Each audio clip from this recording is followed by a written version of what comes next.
கர்த்தருடைய நாமத்துக்கு கனமும் மகிமையும் உண்டாவதாக. நம்முடைய கர்த்தராகிய இயேசு கிறிஸ்து நாமத்தினாலே உங்களை வாழ்த்துகிறேன். நம்ம வந்து அநேக நாட்களாய் எதையாவது ஒரு காரியத்தை குறித்து அது எப்போது நமக்கு நிறைவேறும் என்று நம்ம ஆவலோடு காத்திருப்போம். அந்த காரியம் நமக்கு நிறைவேறுச்சுன்னா, அதன் மூலம் நமக்கு ஏற்படுகிற மகிழ்ச்சிக்கு அளவே இல்ல. நம்முடைய விருப்பம் தேவன் அறிந்திருக்கிற தேவனாய் காணப்படுகிறார். அந்த விருப்பம் வந்து தேவனுடைய சித்தத்துக்கு நம்ம ஒப்பு கொடுத்து, அவருடைய சித்தத்துக்கு படி நடக்கும்போது, அந்த விருப்பம் வந்து நமக்கு அது ஒரு நன்மையான காரியமாய் நமக்கு காணப்படும். தேவனுடைய சித்தத்தின்படி காணப்பட்ட விருப்பம், அது நல்ல ஆவிக்குரிய வாழ்க்கைக்கும், நம்ம உலக பிரகாரமான வாழ்க்கைக்கும் அது நன்மையாய் காணப்படும். நம்மளுக்கு அநேக விருப்பங்கள் உண்டு. இந்த உலகத்துல நமக்கு வந்து அநேக காரியமான விருப்பங்கள். உலக பிரகாரமாக சில பேருக்கு வீடு ஒண்ணு நம்மளுக்கு எப்படியாவது வேணும் என்று அநேக நாட்களாக அவங்க காத்திருப்பாங்க. சிலவங்களுக்கு வந்து வாடகை வீட்டிலேயே நம்ம இருக்கோம். நம்ம என்னைக்கு நம்மளுக்கு வீடு கிடைக்கும்? நம்ம என்னைக்கு நம்ம சொந்த வீடு நமக்கு வாங்கலாம் என்று அதிக நாள் காத்திருந்து தேவனுடைய பாதப்படியில இருந்து அவங்க அமர்ந்து ஜெபம் பண்ணுகிறவர்களாய் காணப்படுவாங்க. அது லேட் ஆகிட்டே இருக்கும். அப்போது அவர்கள் சில பேர்கள் என்ன செய்வாங்க? தேவனிடத்துல அவங்க விருப்பமாய் அந்த காரியத்தை சோர்ந்து போகாதபடி அவங்க என்ன செய்வாங்க? காத்திருந்து அதை பெற்று கொள்கிறவர்களாய் காணப்படுவாங்க. ஆனா சில பேர் என்ன செய்வாங்க? நம்ம எவ்வளவு நாள் நம்ம கேட்டுக்கிட்டே இருக்குது. நமக்கு அந்த விருப்பம் நிறைவேறலன்னு என்ன செய்வாங்க? சோர்ந்து பின் வாங்கிருவாங்க. அந்த யாக்கோபு பாருங்க, அந்த எனக்கு நீர் உம்மை அந்த ஆசீர்வாதத்தால் ஒழிய நான் விடமாட்டேன் என்று அந்த தூதனை போராடி அவரு ஜெயிக்கிறாரு. அப்படி இந்த உலகத்துல ஒரு சிலர் தான் காணப்படுறோம்.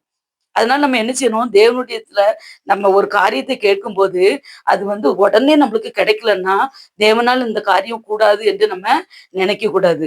தேவனால் கூடாத காரியம் ஒன்றுமே இல்லை. அவரால் எல்லாம் ஆகும். நம்ம விசுவாசத்தோடு அவருடைய பாதபடியில நம்ம காத்திருந்து அந்த ஜெயத்தை பெற்றவர்களாய் நம்ம காணப்பட வேண்டும். அ இந்த சில பேருக்கு ஒவ்வொரு விருப்பம் உண்டு. இப்ப ஆபேல் பாருங்க, அந்த 2 பேருமே காணிக்கை கொண்டு வச்சாங்க. ஆனா தேவன் வந்து அந்த அ ஆபேலுடைய காணிக்கையை தான் அவர் அங்கீகரித்தார். ஆபேலுடைய காணிக்கையை தான் அவர் என்ன செய்தார்? விருப்பப்பட்டு ஏற்றார்.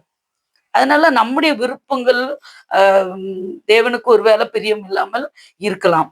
ஆனால் தேவனுக்கு பிரியமானவைகள் அவருக்கு எல்லாமே தெரியும். அதனால நீங்க என்ன செய்யக்கூடாது? சோர்ந்து போகக்கூடாது.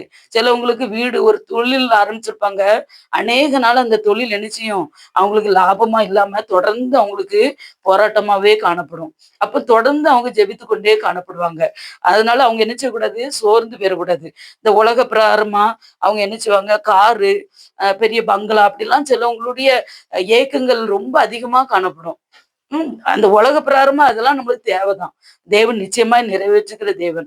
ஆனா நம்ம என்ன செய்யணும்? அவருக்கு தேவனுடைய விருப்பத்துக்கு, அவருடைய சித்தத்துக்கு அது வந்து நம்மளுக்கு என்ன செய்யணும்? அவருடைய சித்தத்துக்கு ஆகக்கூடிய காரியமாய் நம்ம அவருடைய சித்தத்துக்கு நம்ம என்ன செய்யணும்? ஒப்பு கொடுக்கிறவர்களாய் காணப்பட வேண்டும். அந்த கானானிய ஸ்திரியை பாருங்க, அவ விருப்பப்பட்டா. அவளுடைய மகள் வந்து பிசாசினால் கொடிய வேதனைப்படும்போது, தேவனிடத்துல போய் என்ன செய்தா? தாழ்மையோடு கேட்கிறா. அப்போ அவரு சொல்லுவார்ல, ஏசப்பா என்ன சொல்லுவாங்க? "பிள்ளைகள் இந்த அப்பத்தை நாய்க்குட்டிகளுக்கு போடுவது நல்லதில்லன்னு" சொல்லுவாங்க. ஆனாலும் அவள் என்ன செய்யல? சோர்ந்து போகல. அந்த மேஜையிலிருந்து விழும் அப்பத்துண்டை நாய்க்குட்டிகள் தின்னுமேன்னு சொல்லுவா. அப்ப ஏசப்பா என்ன சொல்லுவாங்க? "உன் விருப்பத்தின்படியே உனக்கு ஆகக்கடவது" என்று சொல்வார். பாத்தீங்களா? அவளுடைய விசுவாசம் எவ்வளவு பெரிய விசுவாசம்.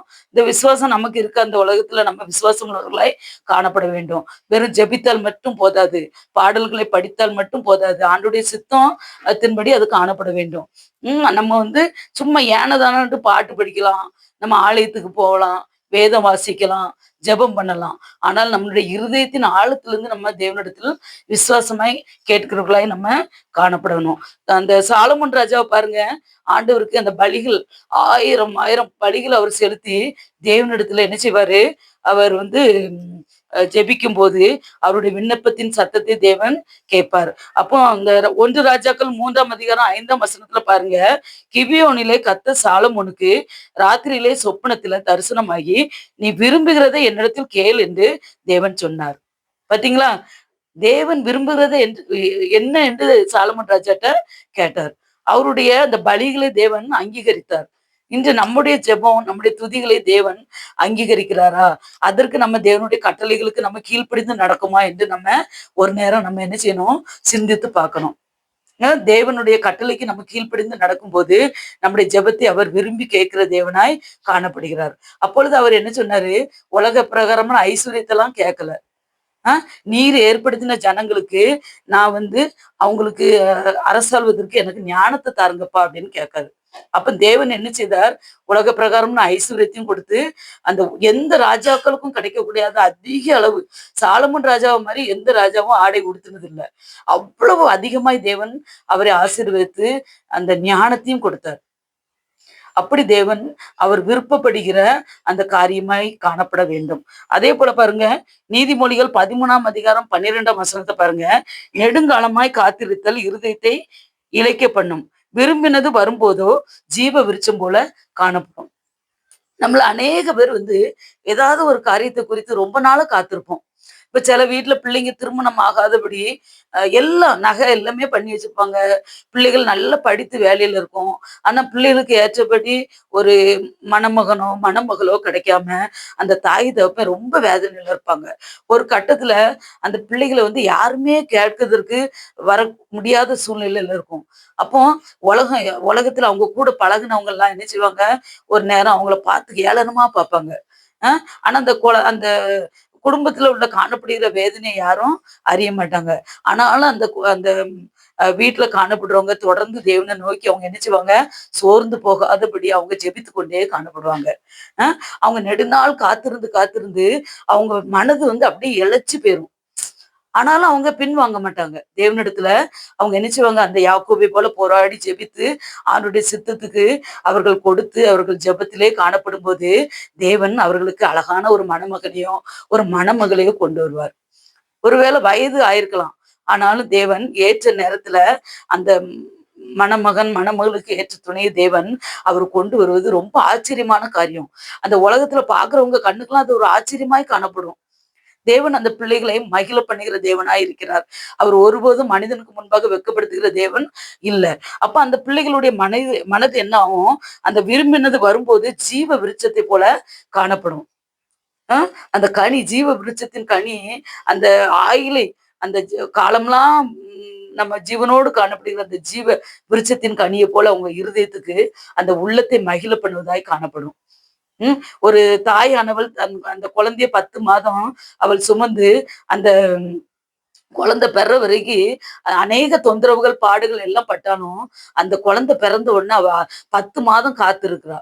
அதுக்கப்புறம் இந்த குழந்தை முகத்த பார்த்த உடனே அவளுக்கு இருதயம் மகிழ்ச்சியாய் காணப்படும். அப்படி தேவன் மகிழ பண்ணுகிற தேவனாய் அவரு காணப்படுகிறார். அதனால நம்ம என்ன காரியத்தை கொடுத்தாலும், நம்ம தேவனிடத்துல கேட்கும்போது, நிச்சயமாய் தேவன் நமக்கு தருவார் என்று அவரிடத்துல விடாமல் நம்ம கேட்டுக்கிட்டே இருக்கணும். நம்ம ஒரு காரியத்தை நம்ம கேட்டுட்டு அந்தாலே விட்டுறக்கூடாது. தொடர்ந்து அந்த காரியம் நமக்கு விருப்பம் இருந்துச்சுன்னா, தொடர்ந்து நம்ம தேவனிடத்துல கேட்டுக்கிட்டே இருக்கணும். அப்போ தேவன் நிச்சயமாய் நமக்கு அந்த காரியத்தை ஜெயம் பண்ணுகிற தேவனாய் காணப்படுகிறார். சங்கீதம் 20:4 பாருங்க. அவர் உமது மன விருப்பத்தின்படி உமக்கு தந்துருளி உமது ஆலோசனை எல்லாம் நிறைவேற்றுவாராக. தேவன் நம்முடைய மன விருப்பத்தின்படி நமக்கு செய்கிற தேவனாய் காணப்படுகிறார். சங்கீதம் 21:2 பாருங்க. அவருடைய மன விருப்பத்தின்படி நீர் அவருக்கு தந்துருளி அவருடைய உதடுகளின் விண்ணப்பத்தை தள்ளாதிருக்கிறீர். அப்படின்னு சங்கீதக்காரன் தாவீது ராஜா சொல்லுகிறார். தாவீது ராஜனுடைய வாழ்க்கையில அவருடைய மன விருப்பத்தின்படி தேவன் எல்லா காரியங்களும் செய்தவராய் காணப்பட்டார். தாவீது ராஜா எப்பொழுதும் ஆண்டவருடைய பாதபடியில் அமர்ந்து தியானம் பண்ணி அவருடைய விண்ணப்பத்தை தேவனோடு அவர் சொல்லுகிறவராய் காணப்பட்டார். அப்பொழுது தேவன் அவருடைய உதடுகளின் விண்ணப்பத்தை தள்ளாமல் அவருடைய விண்ணப்பத்தின் சத்தத்தை கேட்கிற தேவனாய் காணப்பட்டார். அதே போல பாருங்க, நீதிமொழிகள் 10:24 பாருங்க. நீதிமான் விரும்புகிற காரியம் அவனுக்கு கொடுக்கப்படும். நம்ம இந்த உலகத்துல நம்ம இந்த வாழும்போது அநேக உபத்திரங்கள் உண்டு. நம்ம ஆண்டோடைய வழியில நடக்கக்கூடாதபடி அநேக நமக்கு சிலவங்க நம்மள ஒரு வேளை கூட ஏளனமா கூட நம்ம நினைக்கலாம். அதெல்லாம் நம்ம நினைச்சக்கூடாது. ஆண்டவரை விட்டு நம்ம ஒருபோதும் ஒருவேளை நம்ம சூழ்நிலையை பார்த்து சொல்லுவாங்க, அவ என்ன சூழ்நிலையில இருக்கா, அவளுக்கு என்ன ஆசீர்வாதத்தோட இருக்கா, இவெல்லாம் நான் ஆண்டவரை பற்றி சொல்ல வேண்டியதான் அப்படின்னு நினைக்கலாம். ஆனால் தேவன் ஒவ்வொருத்தருக்கும் ஒவ்வொரு சித்தத்தை வைத்திருப்பார். ஒவ்வொரு ஆசீர்வாதத்தையும் கொடுத்திருப்பார். ஒருவேளை மனிதர்கள் கண்ணு முன்னாடி அவங்க ஆசீர்வதிக்கப்படாத போல தெரியலாம். ஆனால் தேவனுடைய கண்களுக்கு முன்பாக அந்த அவர்கள் ஆசீர்வதிக்கப்பட்டவர்கள். ஆவிக்குரிய வாழ்க்கையில அவங்க ஆசீர்வதிக்கப்பட்டவர்களாய் காணப்படலாம். ஒருவேளை இந்த உலக பிரகாரமான ஆசீர்வாதத்தை விட ஆவிக்குரிய விஷயத்துல சமாதானம் அவர்கள் மனதுல நதியை போல என்ன செய்யும் ஓடிக்கொண்டு இருக்கும். உலக பிரகாரமா தனிமையில காணப்படலாம். உலக பிரகாரமா அவங்க வேதனையில காணப்படுவது போல மற்றவர்களுக்கு தெரியலாம். ஆனா அவர்களுடைய இருதயத்துல காணப்பட மகிழ்ச்சி மற்றவர்களுக்கு இருக்காது. என்னுடைய வாழ்க்கையில கூட பாருங்க, தேவன் எனக்கு அளவில்லாத சமாதானத்தை மகிழ்ச்சியை கொடுத்திருக்கிறார். இதற்கு காரணம் தேவன் என்னை நேசிக்கிறார். நான் அவருடைய பாதையில நான் தொடர்ந்து அதுக்காக நான் பெருமையா நான் உங்ககிட்ட சொல்லல. நானும் ஒரு பாவியான மனுஷிதான். ஆனாலும் தேவனிடத்துல ஆண்டவரே உம்முடைய கிருபையை தாரும். என்னை தள்ளாத தேவன் நீர்தான். எனக்கு நீர்தான் என்னுடைய பாதுகாப்பு என்று அவரை நம்பி வாழும்போது தேவன் இருதயத்துல சமாதானத்தை கொடுக்கிற தேவனாய் காணப்படுகிறார். அதனால நம்ம என்ன செய்யணும்? எப்பொழுதும் தேவனிடத்துல நம்முடைய மன விருப்பத்தை ஆண்டவர்கிட்ட சொல்லி அவரிடத்துல கேட்கிறவர்களாய் காணப்படணும். அப்பொழுது தேவன் என்ன செய்வார்? நம்முடைய விருப்பமான காரியத்தெல்லாம் நமக்கு கொடுக்கிற தேவனாய் இருக்கிறார். அதே போல என்ன செய்தார்? தேவன் நம்ம என்ன சூழ்நிலையில எப்படி இருந்தாலும் மனிதர்கள் ஒருவேளை நினைக்கலாம், இவ்வளவுதான் அவங்க வாழ்க்கை முடிஞ்சுட்டு இனிமே என்ன ஆசீர்வாதம் என்று. அப்படிலாம் ஒருபோதும் தேவன் என்ன செய்ய மாட்டாரு? வெட்கப்படுத்துகிற தேவன் இல்ல. அவர் எல்லா காரியத்தையும் நேர்ச்சியா அதனதின் காலத்தில் செய்கிற தேவனாய் காணப்படுகிறார். ஆபிரகாம் லோத்து பாருங்க. அந்த லோத்து அந்த சோதம் குமரம் அதுல அக்கிரமம் பெருகினதுனால அந்த லோத்து உடைய அந்த பட்டணத்தை அழிக்க போனாரு. அப்போ தேவன் தூதர் மூலமாக ஆபிரகாம்கிட்ட பேசினாரு. அப்போ ஆபிரகாம் தன்னுடைய சகோதரன் மகன் அழிந்து விடக்கூடாது அந்த குடும்பம்னுக்காக தேவனிடத்துல என்ன செய்தார்? அவருடைய விண்ணப்பத்தை விருப்பத்தை சொல்லும்போது தேவன் அந்த ஒவ்வொரு தருணமும் 50 பேர் நீதிமான்களா இருந்தால் அப்படி குறைத்து கொண்டே 10 பேர்கள் நீதிமான்கள் அப்படின்னு சொல்லும்போது தேவன் அந்த ஆபிரகாமுடைய விருப்பத்தை தேவன் நிறைவேற்றினார். அந்த அழிவிலிருந்து இந்த ஆபிரகாமின் விருப்பத்தினால லோத்தின் குடும்பத்தை என்ன செய்தார்? தேவன் காப்பாற்றினார். அந்த லோத்தினுடைய மனைவி வாங்கி அவ திரும்பி பார்த்ததுனால அவள் உப்புக்கள் தூணானாள்.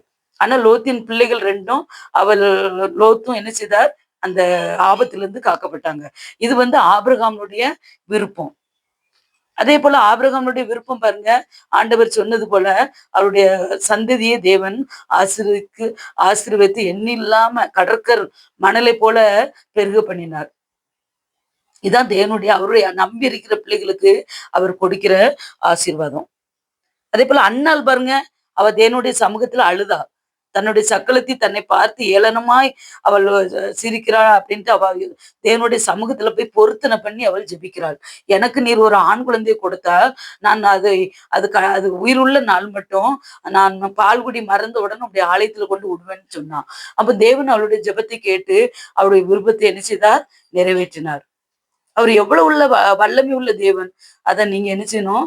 அறிந்து கொள்ளணும். அதே போல பாருங்க, அந்த யாக்கோபு யோவான் பாருங்க, ஏசப்பட்டு சொல்லுவாங்க, அந்த உம்முடைய ராஜ்யத்துக்கு நாங்க அங்க வரும்போது நாங்க 2 பேரும் உங்களுடைய வலது பார்சத்துல இருக்கணும் அப்படின்னு சொல்லும்போது தேவன் அவர்கள் விருப்பத்தை என்ன செய்யல? அங்கீகரிக்கல. அதாவது தேவனுடைய விருப்பம் அவருடைய சித்தத்தின்படி இருந்தாதான் அவர் அங்கீகரிப்பார். அவர் என்ன சொல்றாரு? பிதாவினுடைய அந்த சித்தம் இல்லாம என்னுடைய வலது பாரத்துல நான் வைக்கிறது என்னுடைய சித்தம் இல்லைன்னு சொல்லிடுவாரு. அதனால தேவனுடைய விருப்பப்படி நம்ம என்ன செய்யணும்? காணப்படணும். அதே போல அப்போஸ்தலனாகிய பவுலுக்கு அநேக வரங்களை தேவன் கொடுத்திருந்தார். ஆனால் அவருடைய சரீரத்துல ஒரு பலவீனம் காணப்பட்டது. 3 முறை தேவனிடத்துல விண்ணப்பம் பண்ணுதார். ஆனாலும் தேவன் என்ன பண்ணுதாரு? அந்த அவருடைய விண்ணப்பத்தின் சத்தத்தை அவரு கேட்கல. அவர் என்ன சொல்றாரு? அவருக்கு அநேக வெளிப்பாடுகள் கொடுத்து நிமித்தம் அவர் மேன்மை பாராட்டத்தபடி அவருக்கு இந்த முள்ளு இருக்கு, உன்னுடைய பலவீனத்துல என் பலன் பூரணமாய் விளங்கும் அப்படின்னு சொல்லிட்டாரு. அதனால பவுலுடைய வாழ்க்கையில அவர் என்ன பண்ணாரு? அவர் காலம்லாம் அந்த முள்ளோட தான் அவரு காணப்பட்டார். தேவனுடைய பலத்தினாலதான் அவர் என்ன செய்தாரு? அவருடைய பலவீனத்தை மேற்கொண்டார். அதே போல நம்ம என்ன செய்தோம்? விரும்புகிற காரியங்கள் நம் தேவனுக்கு பிரியமான காரியமாய் இருக்க வேண்டும். இயேசு கிறிஸ்துவினுடைய விருப்பத்த பாருங்க. யோவான் 17:24 பாருங்க.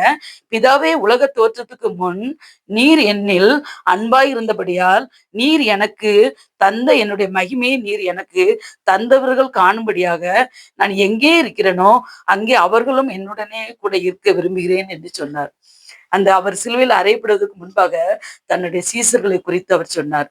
அதே போல நம்மையும் குறித்து தேவன் அவர் பரலோக ராஜ்யத்துல அந்த இடத்துல அநேக வாசஸ்தலங்களை உண்டு பண்ணுவேன் என்று பிதாவினிடத்துல அவருடைய விருப்பத்தை சொன்னார். பாத்தீங்களா? அவர் எவ்வளவு அன்புள்ள தேவன். அவர் இந்த உலகத்தை விட்டு அவரு அந்த சிலுவையில் அறையப்படும்போது அவர் கூட இருந்தவர்கள் தனியே போகக்கூடாது என்று தேவனிடத்துல அவர் பிதாவினிடத்துல வேண்டி அவரு பரிசுத்த ஆவியானவர் என்னும் தேற்றரவன் ஆவியை கொடுத்து விட்டுதான் அவர் போனார். போய் 3ஆம் நாள் அவர் என்ன செய்தார்? உயிரோடு எழும்பி தன்னுடைய சேசர்களுக்கு அவர் என்ன செய்தார்? அவர் எல்லாருக்கும் காட்சி அளித்து அதுக்கப்புறம் 40 நாளுக்கு அப்புறம் பரலோகத்துக்கு எடுத்துக்கொள்ளப்பட்டார். அப்போ என்ன சொன்னாங்க? இன்று காண்கிற இந்த தேவனை அவர் 2ஆம் வருகையில அதே இடத்துல நம்ம பார்ப்போம் என்று அவர் சொல்லி வாக்கு கொடுத்துட்டு போயிருக்காரு. அதே போல தேவன் எந்த நேரத்துல வருவார் என்று நம்ம சொல்ல முடியாது. அநேகர் சொல்லுதாங்க. இந்த இடையில கூட ஒரு வதந்தி வந்துச்சு. செப்டம்பர் 23ஆம் தேதி இயேசு கிறிஸ்து வருவார் அப்படின்னு சொன்னாங்க. இப்படி புரட்டுகிற அநேக கள்ள தீர்க்கதரிசிகள் அவருடைய சத்தத்தை நம்ம என்ன செய்யக்கூடாது? கேட்கக்கூடாது. ஏசப்பா வேத வசனத்துல தெளிவா கொடுத்திருக்காங்க. அந்த மின்னல் மேற்கிலிருந்து கிழக்கிலிருந்து மேற்கு வரைக்கும் பிரகாசிக்கிறது போல என்னுடைய வருகை இருக்கும். அந்த திருடன் எப்படி வருவானோ அதே போல என்னுடைய வருகை இருக்கும்னு என்று சொல்லியிருக்கிறார். அதே போல பிதாவை தர ஒருவனும் அறியான் என்று சொல்லியிருக்கிறார். அப்ப தேவனுடைய விருப்பத்தை பாருங்க. அந்த பிதாவினுடைய சித்தத்துக்கு அவர் ஒப்பு கொடுத்து காணப்பட்டார். இன்னைக்கு நம்ம வாழ்க்கையில நம்முடைய விருப்பத்தை தேவனுடைய சித்தத்தின்படி நம்ம ஒப்பு கொடுக்கோமா? இந்த உலக பிரகாரமான நம்முடைய அந்த உலக பிரகாரமான ஆசீர்வாதம் இல்லையே. என் கூட பக்கத்துல இருக்கவங்க நல்லா ஆசீர்வாதமா இருக்காங்க, எனக்கு அந்த ஆசீர்வாதம் இல்லையே அப்படின்னு நம்ம என்னைக்காவது ஆண்டவர்கிட்ட நம்ம முறுமுறுக்கமா? அந்த முறுமுறுக்க கூடாது. தேவனுக்கு தெரியும் நம்முடைய பிள்ளைக்கு என்ன கொடுக்கணும், என்ன கொடுக்க கூடாது என்று அவருக்கு தெரியும். அதனால நீங்க சோர்ந்து போகவே கூடாது. சோர்ந்து போகாதபடி அவருடைய அந்த மரியாள பாருங்க. மார்த்தாள் ஒரே புலம்புதான். மார்த்தாள் என்ன சொல்லுதா? நான் எப்பவும் வேலை செய்துகிட்டே இருக்கேன். என்னுடைய சகோதரி வரமாட்டாங்கா. அவ எப்பொழுதும் உங்களுடைய பாதபடியில உட்கார்ந்துகிட்டு இருக்கா. நான் பாருங்க இந்த எல்லா வேலையும் நான் தனியே செய்ய வேண்டியிருக்கேன். அவளுடைய விருப்பத்தை தேவன் நிறைவேற்றல. அவர் என்ன சொன்னார்? மரியாள் தன்னை விட்டு எடுபடாத நல்ல பங்கை எடுத்துக்கொண்டான்னு அவர் மரியாளுக்கு தான் தேவன் சப்போர்ட் கொடுத்தாங்க. அதனால நம்ம என்ன செய்யணும்? இந்த உலக பிரகாரமான அந்தஸ்து, ஆஸ்தி எல்லாம் தேவைதான். அதை விட இந்த உலகத்துல நம்ம நேர்த்தியாய் வாழ்வதற்கு, இந்த உலகத்தை விட்டு நம்ம மறுமையில நம்ம நித்திய ராஜ்யத்துக்கு நம்ம சேர்வதற்கு ஆவிக்குரிய ஆசீர்வாதமும் நமக்கு தேவை. அதை நம்ம தேவனிடத்துல என்ன செய்யணும்? அளவில்லாமல் கேட்கணும். ஜெயிப்போமா? இயேசுவே, தாவீதின் குமாரனே, இந்த அருமையான வேலைக்காக உமக்கு நன்றி தகப்பனே. இயேசு ராஜா, நாங்கள் எப்பொழுதும் எங்களுடைய விருப்பத்தை குறித்தே உம்மிடத்துல சொல்லிக் கொண்டிருக்கிறோம்ப்பா. அநேக காரியங்களை நீர் எங்களுக்கு நேர்த்தியாய் செய்திருக்கிறப்பா. நீர் எவ்வளவு செய்தாலும் அப்பா நாங்க திருப்தி அடையாதபடி அப்பா, தினமும் அப்பா, அன்றாடம் அப்பா, நாங்க இந்த உலக பிரகாரமான காரியங்களையே நாங்க கேட்டு கொண்டிருக்கிறோம்ப்பா. இனி வருகின்ற நாட்கள்ல தகப்பனே, ஆவிக்குரியவைகளை பற்றி நாங்க கேட்க எங்களுக்கு கிருபை தாரோப்பா. எல்லாவற்றையும் உடைய சித்தத்தின்படி ஒப்பு கொடுக்க எங்களுக்கு ஆண்டவரே அந்த கிருபை தாங்கப்பா. இயேசுராஜா, உலக பிரகாரமான மக்களை போல இல்லாதபடி அப்பா, என் தகப்பனே உங்களுடைய சித்தத்துக்கு ஒப்பு கொடுத்தப்பா நாங்கள் காணப்பட கிருபை செய்யுங்கப்பா. நீங்க உங்க சித்தத்தின்படி கொடுக்கும் போதப்பா அதை மனிதனால் பிடுங்க முடியாது தகப்பனே. ஆண்டவரே, நீர் எங்களுக்கு ஐஸ்வர்யத்திலே தரும்போது அதை மனிதனால் பிடுங்க முடியாது தகப்பனே. ஏசப்பா, மனிதனால் பிடுங்க முடியாத ஐஸ்வர்யத்தையும் ஆசீர்வாதத்தையும் சமாதானத்தையும் இதை கேட்டுக்கொண்டிருக்கிற ஒவ்வொரு பிள்ளைகளுக்கும் கொடுங்கப்பா. இந்த நேரத்துல இந்த வீடியோவை யாரெல்லாம் கேட்காங்களோ தகப்பனே, அந்த பிள்ளைகளை நீங்க ஆசீர்வதிங்கப்பா. ஒரு வருத்தத்தோட காணப்படக்கூடாதப்பா. ஆண்டவரே, நெடுநாள் காத்திருப்பது இருதயத்தை இளைக்க பண்ணும், விரும்பினது வரும்போதோ தீப விருட்சம் போல இருக்கும் என்று சொன்னது போலப்பா. இந்த நாட்கள்ல தகப்பனே ஏசப்பா, அநேக நாட்களாய் காத்திருந்து கிடைத்து மகிழ்ச்சியாய் காணப்பட நீங்க கிருபை செய்யுங்கப்பா. இந்த ஜெபத்தை கேட்டதுக்காக உமக்கு நன்றி தகப்பனே. ஏசுராஜா, அந்த இடத்துல நீங்க இருக்கபடியால் நன்றி அப்பா. உடைய கிருபைக்காக நன்றி தகப்பனே. உடைய அளவற்ற நன்மைக்காக நன்றி தகப்பனே. எங்களை இந்த உலகத்துல இருந்து பிரித்து எடுத்தப்பா. இந்த உலகத்துல வாழ்வதற்கப்பா எங்களை நீ காத்து வழிநடத்து வந்தீரப்பா. உடைய கிருபை கிருபை நிழல் எங்களோடு இருக்கிற ராஜா. அதுக்காக நன்றி அப்பா. ஒவ்வொருவரையும் காத்துக்கொள்ளுங்க. இப்படி கிருபைக்குள்ள மூடி மறைத்துக் கொள்ளுங்க. மீட்பர் இயேசு கிறிஸ்து நாமத்தினால ஜெபிக்கிறேன் பிதாவே. ஆமென், ஆமென், ஆமென். என் ஆத்துமாவே கர்த்தரை ஸ்தோத்திரி. என் முழு உள்ளமே அவருடைய பரிசுத்த நாமத்தை ஸ்தோத்திரி. என் ஆத்துமாவே கர்த்தரை ஸ்தோத்திரி. கர்த்தர் செய்த சகல உபகாரங்களையும் மறவாதே. ஆமென்.